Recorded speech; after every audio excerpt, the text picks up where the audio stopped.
After the last war in Asdhellon, which devastated the land, Byzantium had complete control. The empire had reached its peak in size and were the undisputed rulers of Asdhellon.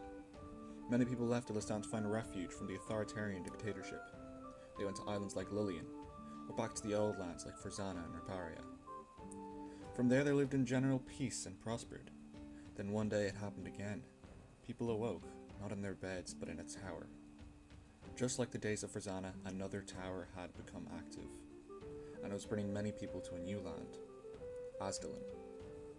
This tower was older, the tower was in ruins, the land full of abandoned settlements. Who was here before? Why had this tower become active? No one knew. Heroes from the past ages like Milman and the Byzantine Emperor Intent Rex, the undefeated warrior Fades, all flooded out of the tower into this new land.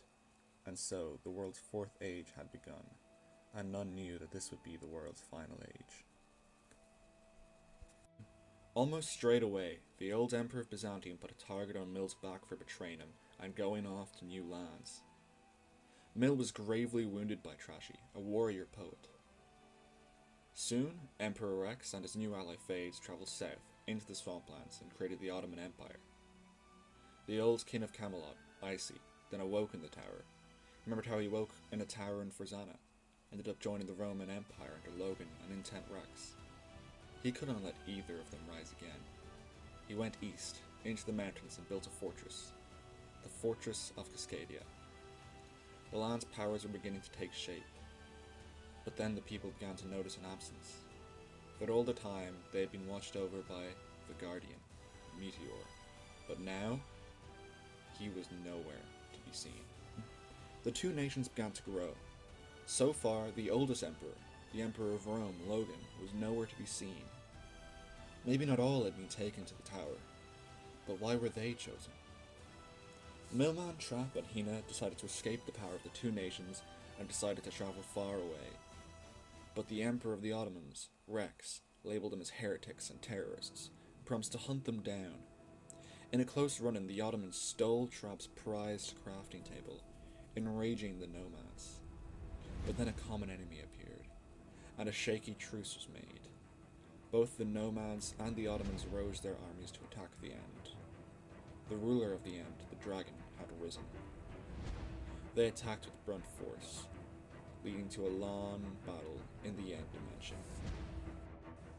The Alliance pushed up onto the main island of the End, where they quickly started to get to work on the crystals. Obviously the Endermen were about, so they were challenging people, trying to take them out, and obviously the Ender Dragon himself was involved in the fight. But yeah, you can see there someone's getting attacked by an Enderman. But yeah, so at this point they started to climb up the towers to try and take out the crystals, because they weren't making much progress with their bows. So they wanted to get, a bit of a higher vantage point, take them out from above. While they were doing this, they also started to attack the Ender Dragon, see if they could deal some damage, see if they could take it out.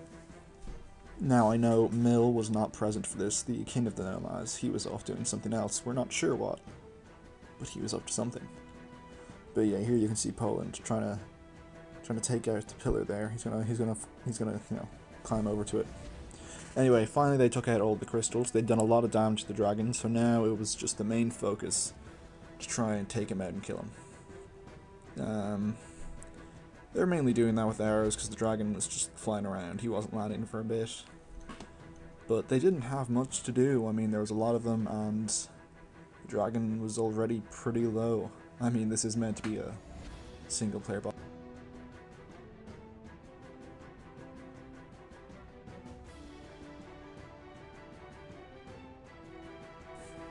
Finally, the dragon decided to land, and for some reason they decided not to go in straight away. I know that right before he landed, they put a bed down and damaged him a bit, but now someone's going to go in and start attacking the dragon. Going to try and take it out. And once that person goes in, everyone else sort of goes in to try and take him out. And yeah, this is the dragon's last stand. They finally defeat the dragon, free the End, and the battle is over.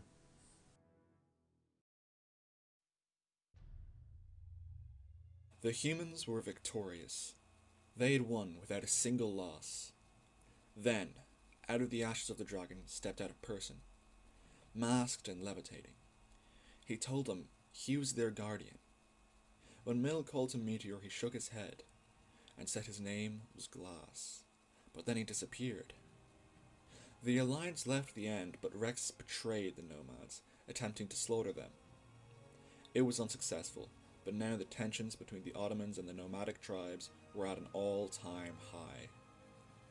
The Nomads fled into hiding, preparing a time to attack. The nations continued to grow and build, creating their cities.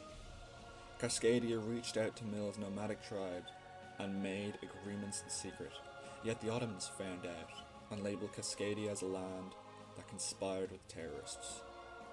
Then, a new nation formed, the Redstone Republic, led by Tepno and Paddyback. The beginning of something new, something great. Tensions are high in Asdhellon. Who knows when war will finally break out?